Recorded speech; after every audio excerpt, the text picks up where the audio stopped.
15 شعبان کی رات میں ہمارے ملکوں میں جو ہمارے عجمی ملک ہیں اس میں وہ کچھ ہو رہا ہے جو نہ میرے نبی نے کیا، نہ صحابہ نے کیا، نہ تابعین نے کیا۔ عجیب و غریب عبادات گھڑ لی ہیں، عجیب و غریب اس کے اعمال بنا لیے ہیں اپنی طرف سے، اور مسجدیں بھری ہوتی ہیں اور روشنیاں لگی ہوتی ہیں اور وہ آتش بازی ہو رہی ہوتی ہے۔ میرے نبی نے اس رات کی فضیلت بتائی، عمل کوئی نہیں بتایا۔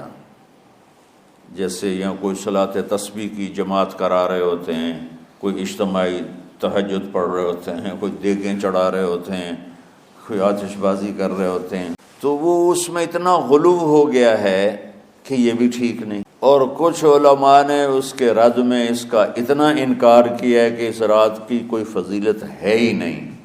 اس رات کی فضیلت میں جتنی احادیث ہیں وہ ضعیف ہیں، لیکن اتنی کثرت سے ہیں کہ ان سب کا مل کر جمع ہو کر کم از کم وہ حسن لغیر ہی تک تو پہنچ جاتی ہیں۔ اور ابن عثیمین رحمۃ اللہ علیہ نے بھی یہ لکھا ہے کہ زیادہ سے زیادہ ان احادیث کے مجموعے سے، چونکہ اگرچہ ضعیف ہیں لیکن کافی زیادہ ہیں، تو وہ حسن لغیر ہی تک پہنچ جاتی ہیں۔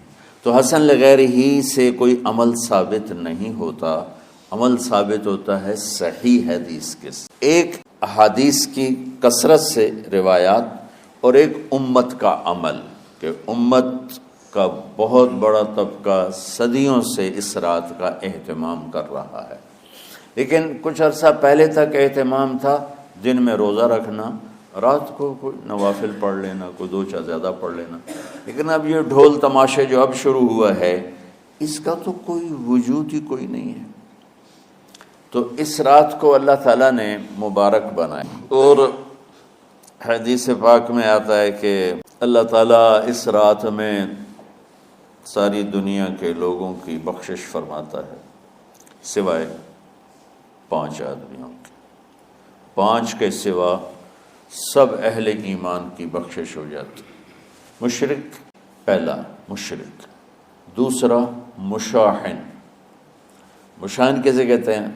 دل میں بغض رکھنے والا، کینہ رکھنے والا۔ تیسرا مسبل ازارہ، اپنے پاجامے شلوار چادر کو ٹخنوں سے نیچے تک لے جانے والا، لیکن ایک شرط کے ساتھ کہ وہ تکبر کی وجہ سے، سستی کی وجہ سے ہے، غفلت کی وجہ سے ہے۔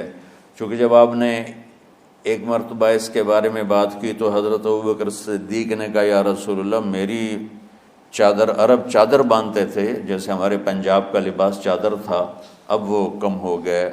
ہماری تو بزرگ عورتیں بھی اور مرد بھی سب چادر باندھتے تھے، شلوار تو کسی کو پتہ ہی نہیں ہوتا تھا ہمارے بچپن میں۔ یہ تو پھر آہستہ آہستہ جب تعلیم آئی تو شلوار دیہاتوں میں بھی اور شہروں میں عام ہو گئی۔ تو اگر وہ اس لیے لٹکا رہا ہے کہ طبیعت میں تکبر ہے، پھر اس وعید کا وہ حقدار ہے۔ اگر ویسے اس کی نیچے جا رہی ہے تو میرا مالک ایسا، وہ تو ہے ہی رحیم و کریم، ہے ہی رحیم و کریم، ہے ہی رحیم و کریم، صرف شلوار نیچے لٹکانے سے وہ اتنی شدید سزا دے۔ اگر اس کے پیچھے تکبر ہے، پھر ہے ہی، تکبر نہیں ہے تو انشاءاللہ وہ اس سے محفوظ ہوگا۔ تو اپنی چادر کو لٹکانے والا، لیکن بشرط تکبر۔ کتنے ہو گئے؟ عاق لوالدیہ، ماں باپ کا نافرمان، نافرمان ایسا کہ دکھ دینے والا۔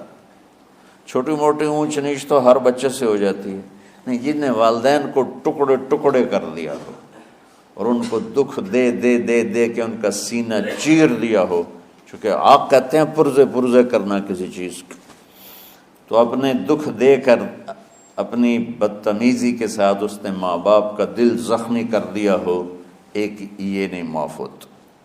5واں مدمن خمر، مسلسل شراب پینے والا، مستقل جو شراب کا عادی ہو۔ ان 5 کو مؤخر کر دیا جاتا ہے، معافی نہیں ہونے کا مطلب یہ نہیں کہ اللہ تعالیٰ کبھی معاف نہیں کرے گا. معافی نہ ہونے کا مطلب یہ ہے کہ یہ 5 ایسے گناہ ہیں کہ اس کی وجہ سے بخشش رک جاتی. اگر وہ شرک سے نکل آئے، وہ کینہ سے نکل آئے، وہ تکبر سے نکل آئے، وہ والدین کی نافرمانی سے نکل آئے، شراب چھوڑ دے، تو ان کی بھی بخشش ہو جاتی. جب کوئی توبہ کرے گا فوراً بخشش ہو جائے گی. نہ 15 شعبان کی ضرورت ہے، نہ لیلۃ القدر کی ضرورت ہے، نہ بیت اللہ جانے کے ساتھ توبہ کی شرط ہے. جہاں بھی وہ بیٹھ کے توبہ کرے گا، جس لمحے میں کرے گا، اسی وقت اس کی توبہ قبول ہوگی اور اللہ اس کے پچھلے سارے گناہوں کو معاف فرما دے. دن کا روزہ، رات کا قیام، زیادہ قیام سے مراد نوافل ہیں. کوئی گھر میں پڑھ لے، کوئی مسجد میں پڑھ لے. نوافل، نفلی عبادات گھر میں ہی افضل ہوتی ہیں. میرے نبی سنتیں ہمیشہ گھر سے پڑھ کے آتے تھے. تہجد اپنے گھر میں پڑھتے تھے، مسجد میں نہیں پڑھتے تھے. سوائے اعتکاف کے آپ اپنے نوافل، سنتیں سب گھر میں پڑھتے تھے اور مسجد میں صرف فرض آ کے ادا فرماتے تھے. اور اس کے بعد بیٹھنا ہوتا تھا تو بیٹھ جاتے تھے، اٹھنا ہوتا تھا تو اٹھ جاتے تھے. تو اعتدال اللہ کو ہر چیز میں پسند ہے. دنیا جو مختصر ہے اس میں کیسے پسند نہیں ہوگا؟ آخرت جیسے معاملے میں بھی اللہ ہم سے کہہ رہا ہے اعتدال، امتن وسطا. ایسے عیسائیوں کی طرح ترک دنیا بھی نہ کرو، یہودیوں کی طرح دنیا کے پیچھے نہ پڑ جاؤ. رزق حلال بھی کماؤ، اپنے بچوں کو بھی دیکھو، فرائض کو بھی دیکھو جو دنیاوی ہیں، اور اللہ سے بھی اپنا معاملہ ٹھیک کرو اور درست کرو. بعد کے زمانے میں صحابہ کے بعد سے ہی ایک انتہا پسندی امت میں آئی. ساری رات جاگنا. فلاں بزرگ تھے، وہ رسے سے اپنے بالوں کو باندھ لیتے تھے کہ نماز پڑھتے پڑھتے جب نیند آئے اور جھٹکا لگے تو رسے سے بندھے ہوئے بالوں سے اس جھٹکے سے تکلیف ہو اور ان کی آنکھ کھل جائے اور پھر نفلوں میں شروع ہو جائے.